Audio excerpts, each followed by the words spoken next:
Pai do Senhor, meus irmãos, pastor Gisele Damasceno, professor Mateus aqui. Pai do Senhor a todos os irmãos.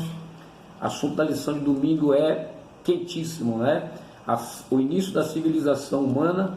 O texto áureo Gênesis 4,17, conheceu Caim, a sua mulher, e ela concebeu e teve a Enoque, e ele edificou uma cidade e chamou o nome da cidade pelo nome do seu filho Enoque. Então veja aí que já é um assunto, né, que causa muitas perguntas. Quem foi a mulher de Caim e tal, essas coisas todas.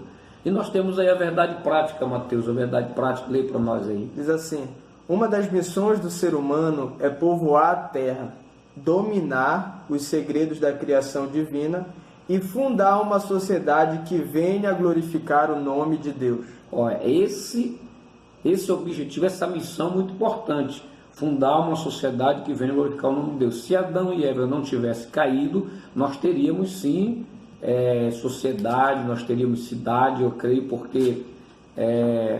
porque essa foi a missão que Deus deu para o homem: encher, multiplicar, povoar a terra, né? Mesmo quando Deus deu essa ordem, o homem ainda estava no estado perfeito. Bem, a nossa lição está em 3 tópicos importantes.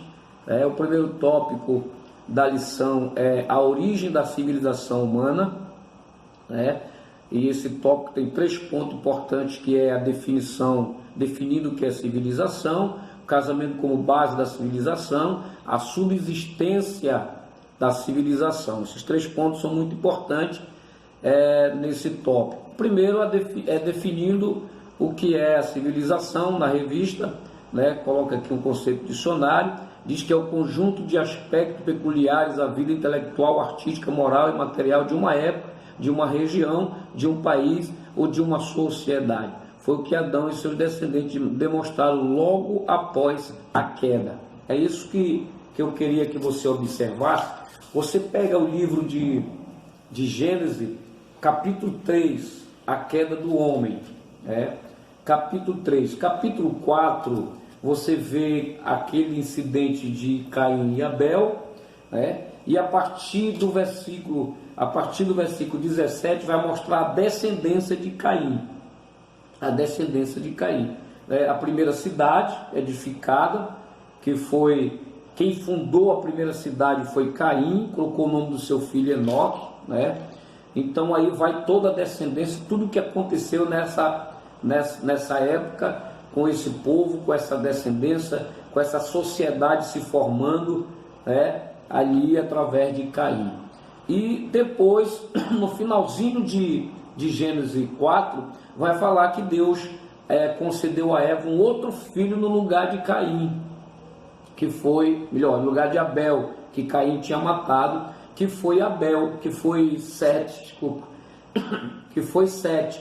E Sete gerou a Enos, e Enos começou ali a invocar o nome do Senhor. Pelo texto que nós vemos ali, quando Caim matou Abel, e no final do capítulo 4 diz que Deus deu Sete no lugar de Abel, você percebe então que foi pouco tempo depois, porque Eva sofreu a perda de Abel, mas o Senhor concedeu Sete no lugar de Abel. Então, vamos supor, a Bíblia não diz o tempo, vamos supor que depois de 2, 3 anos que Abel morreu, Deus concedeu a Eva Sete. Podia ser até mais, menos tempo do que eu estou propondo aqui. O que eu quero dizer é que foi pouco tempo.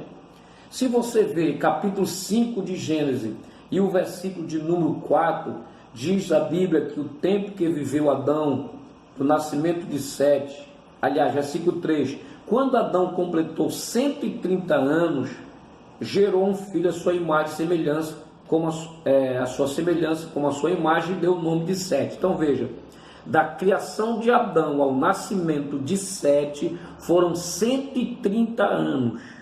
130 anos. Deus deu Sete para Eva no lugar de Abel. Então significa que essa história levou 130 anos.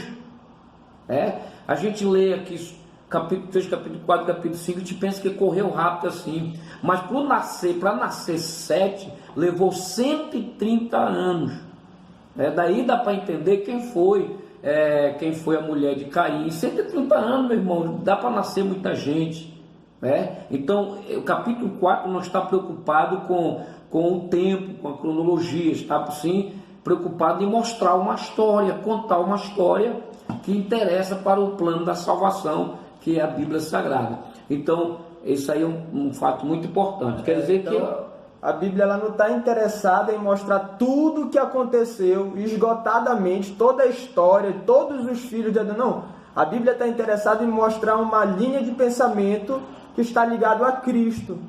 Porque o centro da palavra é Cristo. Olha aí, né? Então a Bíblia não vai mostrar tudo, vai mostrar aquilo que interessa naquele momento, que Deus queria repassar ao homem. Inclusive a genealogia de Adão em Lucas vai ver lá que ele vem de Noé, aí vai dizendo a descendência, aí vem de Enos, de Sete de Adão, Adão, filho de Deus.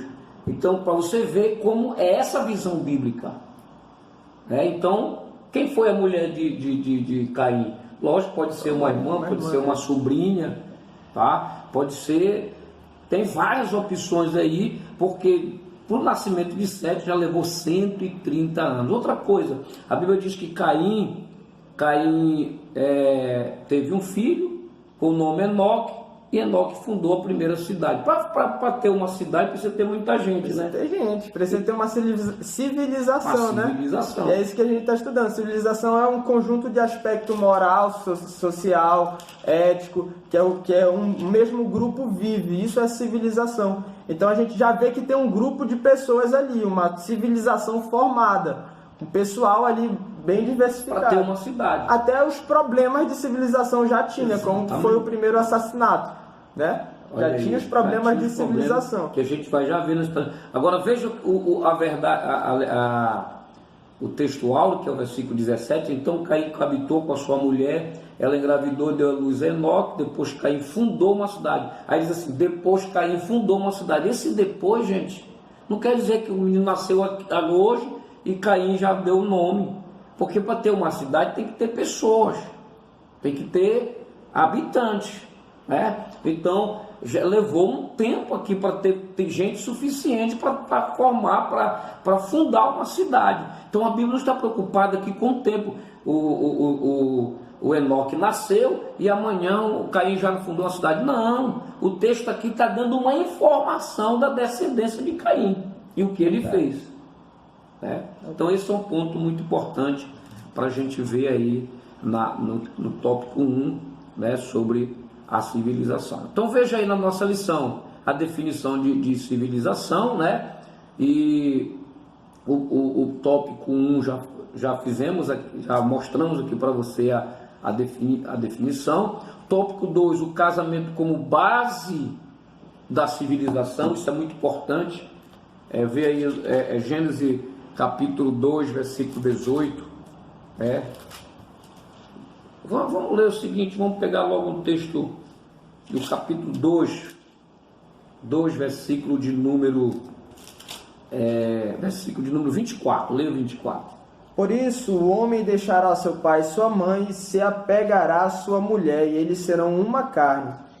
E estavam os dois nus, o homem e sua mulher, e não estavam envergonhados. Então você percebe aí que a base da civilização já estava num projeto de Deus, que é o quê? Que é o casamento. Deus trouxe a Eva para Adão, e Jesus falou isso lá em Mateus, nós já comentamos em outros vídeos, você pode ver lá para você lembrar disso, da formação de Eva, vai ser muito bom falar disso aqui, bem aqui. Deus trouxe a Eva para Adão, e ali foi o momento do que Deus estruturou esse conceito muito importante que nós temos, que o homem ele tem que casar, né, formar família. Por quê? Porque depois que Deus trouxe Adão para Eva, aí diz assim, portanto, deixará o homem pai e mãe e se unirá à sua mulher. E lá em Mateus capítulo 19, Jesus disse que quem falou isso foi o Criador.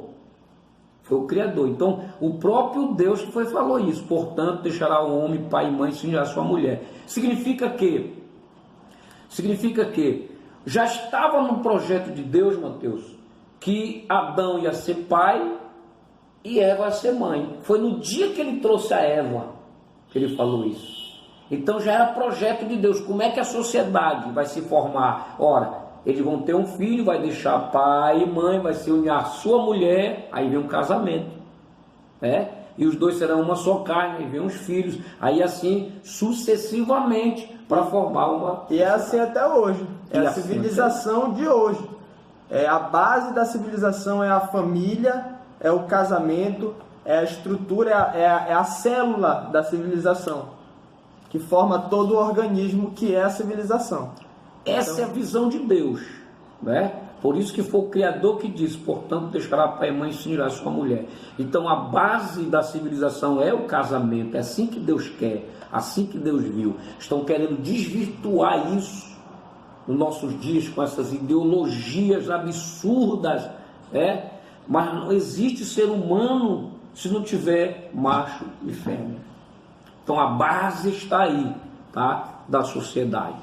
É o casamento e como o Criador disse, portanto deixará pai e mãe se unirá à sua mulher. Deixará o filho para se unir à sua mulher. Então essa é a visão de Deus para a sociedade, tá? Que é o ponto 2 aí do tópico 1. Casamento como base da civilização. Daí não somente a família, mas a nação, o povo, o Estado tornaram-se possível a partir da união do casal. Então, primeiro a família, depois o Estado.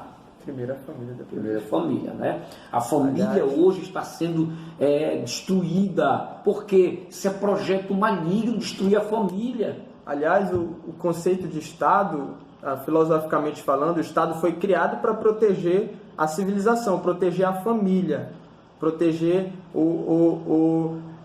a relação social das pessoas. E como se deu isso? Pela família. Iniciou na família, o Estado veio para proteger isso. Olha só. Então, primeiro a família, depois o Estado. Isso é muito importante, né, no nosso tópico aqui da nossa lição, tópico 1, no ponto 2. Tá? Aí o ponto 3 diz assim, a subsistência da civilização. Aí você precisa dar uma lida aí no capítulo 4, tá? E aqui fala do trabalho. A Bíblia Sagrada apresenta o trabalho não como um fim em si mesmo, mas como um meio à subsistência humana. Nós já falamos isso na lição anterior sobre o trabalho, né? Já falamos sobre o trabalho, até colocamos aí, eu espero que você volte esse vídeo lá para você ver, porque o trabalho não foi uma maldição da queda. Não foi uma maldição da queda. Né? Antes da queda, o homem já tinha tarefas que eram trabalhos que ele ia realizar. Cuidar do jardim do Éden. Cuidar do jardim do Éden. Outro, tem um texto, Gênesis capítulo 2, verso 5, diz assim: e toda planta do campo antes de estar na terra, e toda erva do campo antes de crescer, pois o Senhor Deus não havia feito chover sobre a terra, e não havia homem para cultivar a terra. Então, antes de haver o homem, Deus já sabia que o homem iria cultivar a terra. Trabalho. Então, esse conceito, eu creio que com a lição sobre isso, você já tirou na sua mente que o trabalho veio por causa do pecado, né? E o pecado, isso não. O trabalho é algo muito importante, algo maravilhoso. Foi Deus que deu essa tarefa para o homem, né? E após a queda, sim, o trabalho humano tornou-se um enfado por causa da maldição. Deus amaldiçoado, maldita é a terra por tua causa, Adão. Aí vem as problemáticas que a queda do homem trouxe, tá? Mas o trabalho é uma bênção. E se não houvesse o homem caído, ia haver civilização e, logicamente, trabalho. O homem ia dominar a terra, o homem ia cuidar, agora em estado perfeito, né? Não ia ser do suor do teu rosto, né? Do enfado, da canseira, não ia ser, tá? Então essa é a visão muito importante. O tópico 2, civilização e conflito, nós temos três pontos, né? Aliás, 2 pontos, que é Abel e Caim, que é o primeiro conflito aí que se coloca, e a cidade de Lameque, tá? Então a gente vai ver aí esse ponto. O primeiro conflito foi ali, número 1, Caim e Abel, né? Caim e Abel. Os primeiros filhos de Adão dedicaram-se à subsistência básica da civilização humana, a agricultura e a pecuária. Caim fez-se lavrador, enquanto Abel, seu irmão, dedicou-se ao pastoreio. Então são dois trabalhos que se destaca aqui, né? E ali começou um grande conflito. Interessante observar, Mateus, que esse conflito veio de algo muito assim, que às vezes me chama atenção, me choca até, que a gente vê até hoje, existe isso. Veio do culto. Eles foram oferecer sacrifício a Deus, da religião, daquele conceito de servir a Deus, né? Não é verdade isso aí? É verdade. Abel foi lá oferecer sua oferta, depois Caim. E Deus se agradou da oferta de Abel. E isso trouxe para Caim inveja, raiva, ele ficou irado, que a Bíblia diz. A Bíblia diz que ele ficou irado. Tantos conflitos que tem no mundo por causa de religião, em nome de Deus, que Deus não está. A gente vê às vezes professor de história, outros aí criticando que a religião mal. Não é a religião, é um ser humano depois da queda. Porque esse culto era para ser uma bênção. Era para ser lá no Éden, né? Servindo ao Senhor, ofertando ao Senhor. Era para ser lá. E quando enchesse a terra, ia ser uma bênção de louvor, de culto a Deus. Mas por causa do pecado, né, o homem se tornou esse ser humano invejoso, que se ira, que se vinga. E Deus avisou Caim. Deus avisou Caim, olha, não deixa isso acontecer, tá? O pecado já as portas, mas cumpra te dominá-lo. Porém, ele matou seu irmão. Nós temos aí um conflito, violência. E hoje violência, né, no mundo. O que mais tem é violência no mundo, né? Então... Tem gente que mata em nome da fé, em nome de Deus, né? Aí vai se criticar a Deus, vai criticar a Bíblia. Não, é o ser humano que faz isso. É o ser humano que saiu dos planos de Deus e anda por esse caminho. E a gente já falou sobre isso também em livre-arbítrio, não foi? Na questão do livre-arbítrio. Ele tem o poder de decidir na sua vida, né? Se ele vai matar, se ele vai perdoar, se ele vai... Então, o ser humano, nada de Deus nem de religião, é o ser humano que anda por esse caminho, tá? Então, o primeiro conflito na lição foi de Abel e Caim, né? Foi na convergência de ambos as atividades que Caim, o agricultor, movido por uma inveja maligna, matou Abel, o pecuarista, temente a Deus. Então isso aí é muito importante você observar. Bem, então, meus irmãos, a gente vê aqui agora o tópico, ainda no tópico 1, tópico 2, o ponto 2, a cidade de Lameque. Aí vai falar exatamente ali da descendência de Caim. Qual foi essa cidade? É lógico que está dentro do contexto do versículo 17, tá? Até o versículo 20 e 24, que é a descendência de Caim do capítulo 4, né? Então, Caim fundou uma cidade, pôs o nome de Enoque, tá? Que era o nome do seu filho. E não se confunde ao Enoque que andou com Deus, né? Que é ao Enoque da descendência de Sete. São dois Enoques diferentes. Capítulo 5, a descendência de Sete. Nós estamos no capítulo 4, a descendência de Caim. Apesar do nome parecido, a gente vê pessoas que estão confundindo, né? Apesar de ser o mesmo nome, alguns dizem que o Enoque, filho de Caim, foi o que andou com Deus. Está errado, tá, gente? Errado. Corrige isso aí. Se alguém, aluno seu, pensa isso, corrige. E observe que no capítulo 4, versículo 17, a descendência de Caim. O capítulo 5, que vai falar de Enoque, lá já próximo de Noé, tá? Esse Enoque aí é descendente de Sete, irmão de Caim, que Deus deu no lugar de Abel para Eva, tá? Então são duas pessoas diferentes. Muito bem colocado aqui, e para que você possa alertar o seu aluno com respeito a isso aí, tá? Então essa cidade, Lameque habitou nela, e lá nós temos um grande conflito. Lê aí o versículo 23 do capítulo 4, 23 e 24. Foi um conflito ali naquela cidade ali, né? E a gente tem que observar isso aí.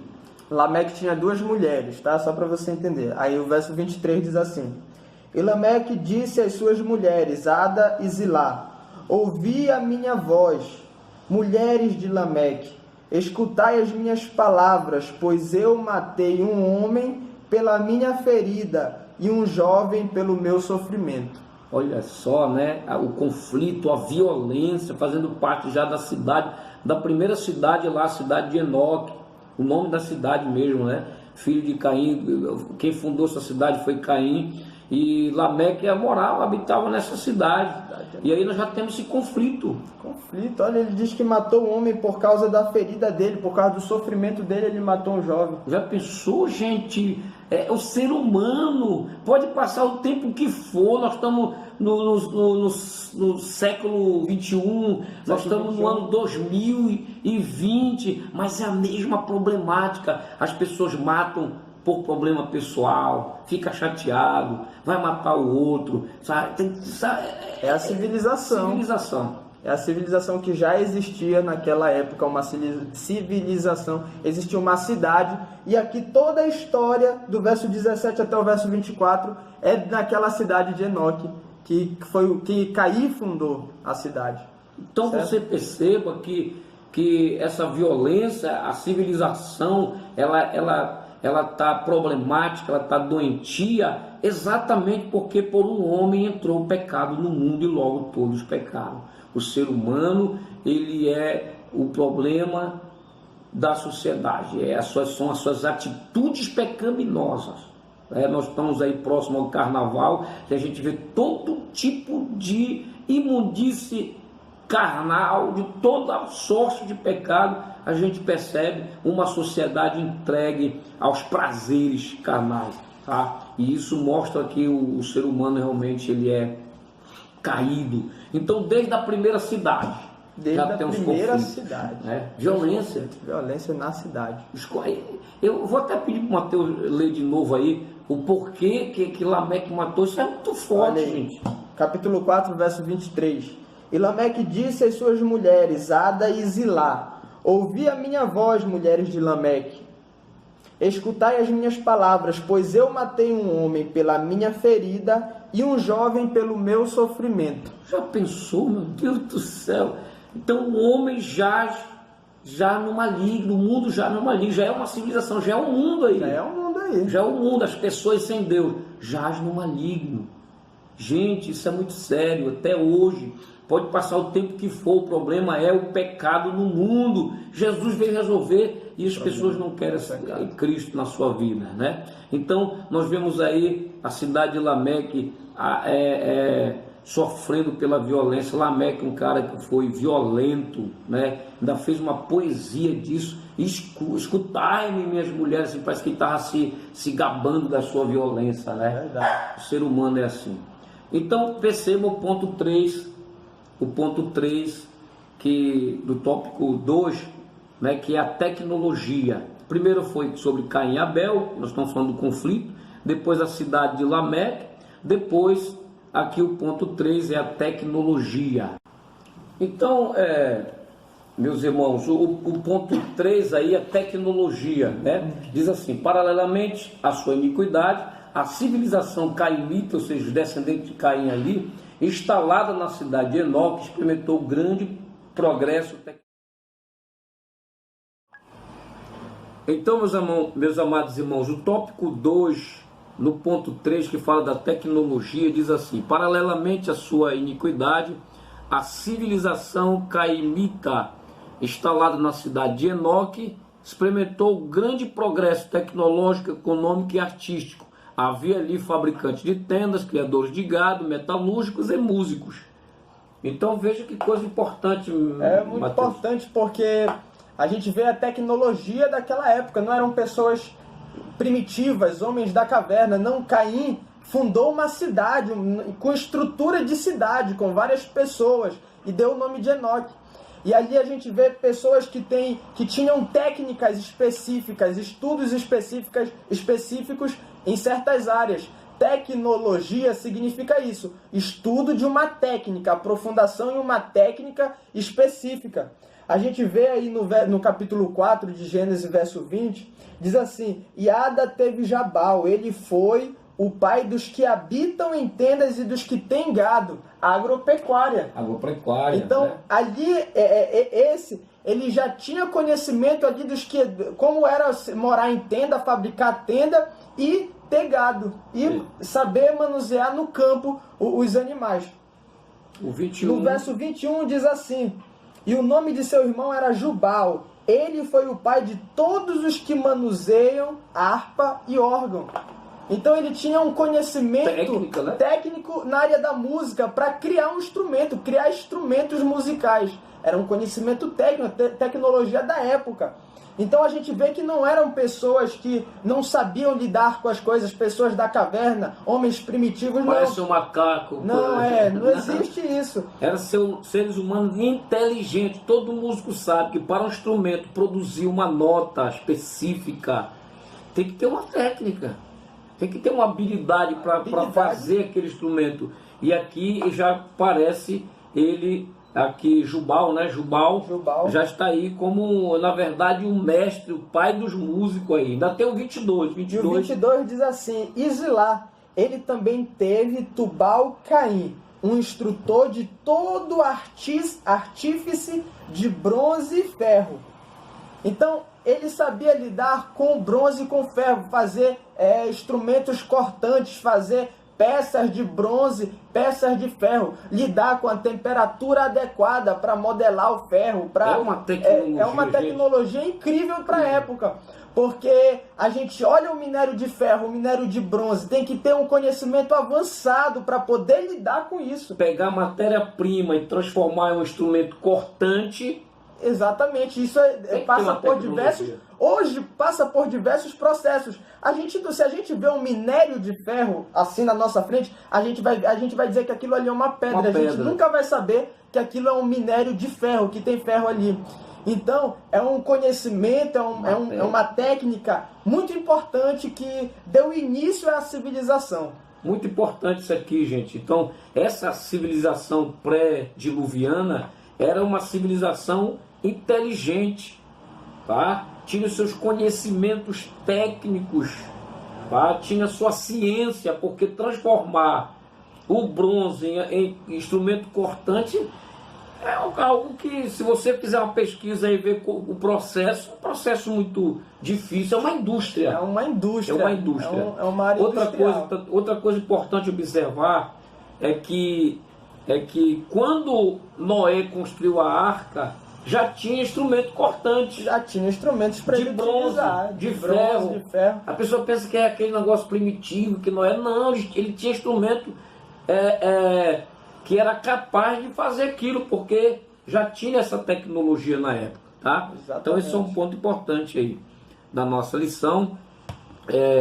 E aqui diz assim: no texto bíblico inferimos que havia mais progresso entre os filhos de Caim do que entre os de Sete. Por esse motivo, estes, seduzidos pela civilização daqueles, vieram afastar-se de Deus. É aquela questão dos filhos de Deus, os filhos dos homens, do capítulo 6, né? Que alguém vai dizer que os filhos de Deus são os anjos. De jeito nenhum.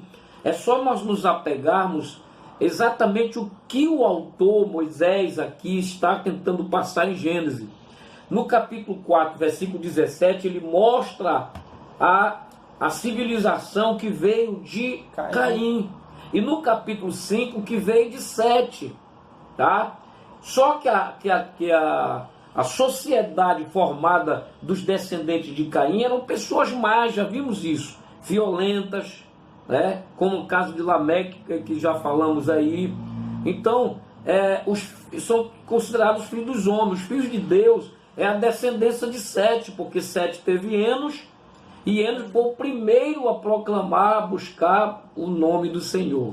E diz que assim, que começou-se a invocar o nome do Senhor em Enos.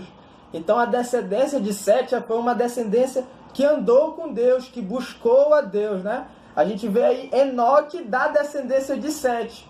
Tinha o Enoque da descendência de Caim, que a gente já falou, e o Enoque da descendência de Sete, que andou com Deus, e Deus tomou para si. Olha que coisa interessante. Então, quem são os filhos de Deus? Descendentes de Sete. E o filho dos homens? Os descendentes de Caim, porque não estavam vivendo uma vida ímpia.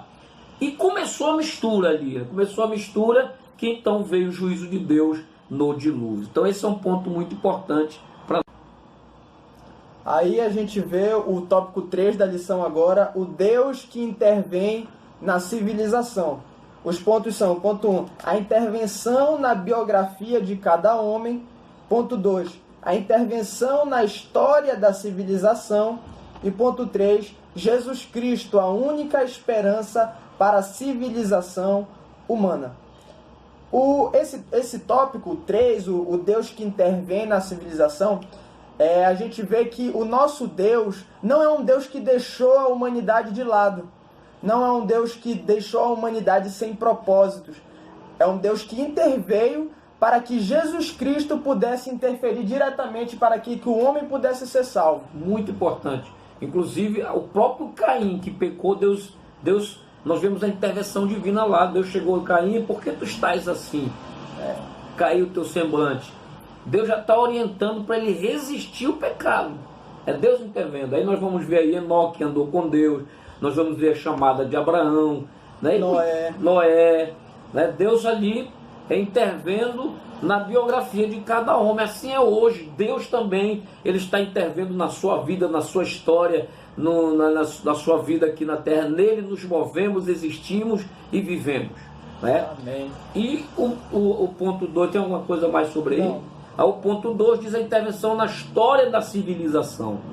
Nós vemos no dilúvio, quando Deus viu que a humanidade estava caminhando cada vez mais por um estado pecaminoso pior, então Deus veio julgar e ele encontrou ali um homem justo que foi Noé, né? E preservou a família e deu a oportunidade para quem quisesse ser salvo, né?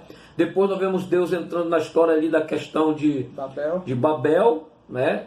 Deus entrou ali na questão e dividiu as línguas, nós já estudamos isso. É Deus intervendo na história da civilização. Mas o mais importante, Mateus, é quando Deus revela para Daniel, né? Deus revela os impérios que ainda iam se levantar.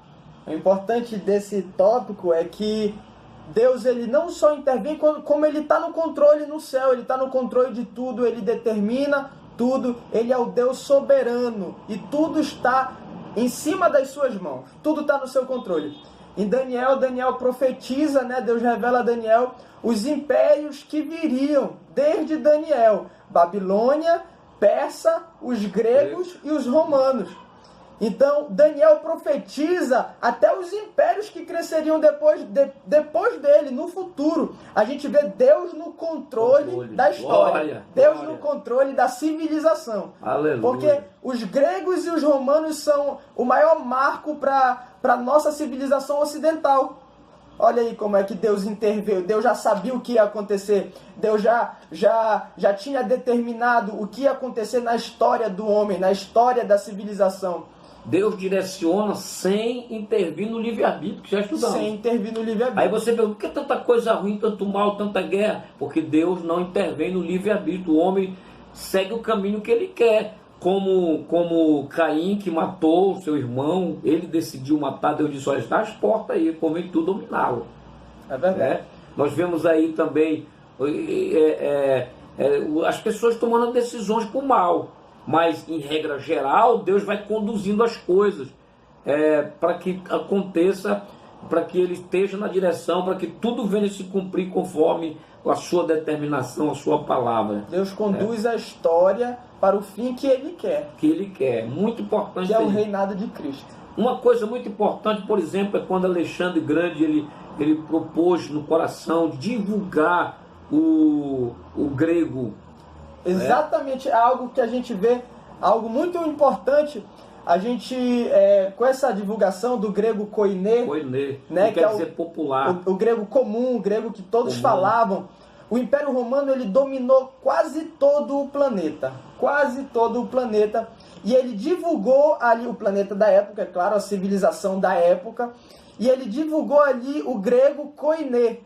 O grego falado, ele queria que todos falassem uma língua comum, uma língua que alcançasse a todos os povos, entendeu? O Império Grego, né? Como é? O Império Grego. O Império Grego que, através de Alexandre, que divulgou... Isso. Isso, mas é porque o grego já era falado, né? Sim. O grego koiné. Então, a gente vê que todos... É como se fosse o inglês hoje, por exemplo. É uma língua que alcança ali várias regiões. É uma língua mundial, digamos assim. Então, isso ajudou muito na vinda de Cristo. Isso ajudou muito na proclamação do Evangelho. No momento perfeito para Jesus vir. No momento perfeito para que o Evangelho fosse proclamado. A gente vê também os filósofos, como Aristóteles, Platão, as ideias dele de mundo sensível, mundo inteligível. Antes que Paulo pudesse pregar sobre que havia um céu, havia um novo mundo, a filosofia de Platão, de mundo sensível e inteligível, já existia. Então a gente vê ali uma facilidade que Deus colocou na história para que o Evangelho fosse proclamado, para que os povos pudessem ser alcançados. O Novo Testamento foi escrito nesse grego, o grego koiné, que já estava divulgado. Já estava divulgado. Deus na história, gente. Deus na história. Todo o Novo Testamento, né, com exceção de Mateus, foi escrito nesse grego. Então, o que queremos dizer com isso? Deus no controle de tudo para que as coisas aconteçam conforme o seu pré-estabelecimento, como Jesus disse. Deus estabeleceu o tempo e as épocas pré-estabelecido pelo Pai. Deus então vai intervindo na história para que esses pontos que ele tem já mostrado, falado, profetizado através da sua palavra, aconteça conforme está na sua palavra. Então Deus está no controle da civilização. Deus está no controle de tudo. Até o final, porque quando chega lá em Apocalipse 21, quando fala da cidade da Nova Jerusalém, da glória da cidade, a Bíblia diz que as nações andarão sobre a luz dessa cidade e os reis da terra lhe trarão suas riquezas. Apocalipse 21, 24. Então, até no tempo eterno, as civilizações, as nações, vai estar ali debaixo da luz da Nova Jerusalém. Onde Cristo vai estar com a igreja reinando. Então, isso é muito importante, muito maravilhoso. E por último, Jesus Cristo, a única esperança para a civilização humana. Aqui fala de missões, né, gente? Missões. A igreja que não faz missões, ela é uma igreja, na verdade não é igreja, porque faz parte da natureza da igreja de Cristo pregar o Evangelho. Então, se tem muitas coisas hoje, se cria muitas coisas hoje dentro da programação da igreja, e a igreja passa a ser mais um lugar de ir para lá, de cantar, um showzinho, de ouvir, né? Não gostei do culto. Às vezes se tornou algo até mesmo religioso. O que a sociologia acaba chamando de a religiosidade humana. Algumas igrejas se tornaram, mas não é para ser assim, é para ser igreja, é para viver como igreja. Não é para eu ter uma vida religiosa, é para eu ter uma vida como cristão, servo de Deus. Então, a gente vê que Jesus Cristo é a única esperança para a civilização. A gente percebeu que desde Caim a civilização humana anda sem Deus e pelo pecado que entrou no mundo, a tendência é se distanciar de Deus. Mas com a pregação do Evangelho, com a igreja fazendo missões, a civilização ela pode ser traga de novo para Deus. A gente pode alcançar muitos povos e nações, muitas civilizações que não foram alcançadas pelo Evangelho. Então, essa é a única esperança para o pecado, essa é a única esperança para que a pessoa seja salva. Salva de quê? Do que eu sou salvo? Da ira vindoura. Do que eu sou liberto? Do que eu sou salvo? Eu sou um salvo? Eu sou, mas eu sou salvo do quê? Da ira vindoura, do lago de fogo, do inferno. É disso que Jesus me salva. Então, Jesus Cristo é a única esperança para a civilização. Inclusive, Apocalipse 5, né, quando João vê o Cordeiro de Deus lá no trono, aí os 4 seres viventes, os 24 anciãos, eles cantam, né, o novo cântico, que todo mundo já conhece: digno ao Cordeiro de tomar o livro, de abrir os seus 7 selos, e com seu sangue compraste para Deus homens de toda tribo, língua, povos, nações, de toda a civilização. Todas as civilizações. Então isso é missões, gente. Isso é missões. Nós temos que levar este Evangelho a todas as civilizações da terra. toda tribo, língua, povos e nações que há sobre a terra. O Evangelho tem que chegar lá, porque é a solução por uma civilização que vem desde Adão, por um homem entrou o pecado no mundo, então está atingida pelo pecado e precisa de Jesus. É verdade.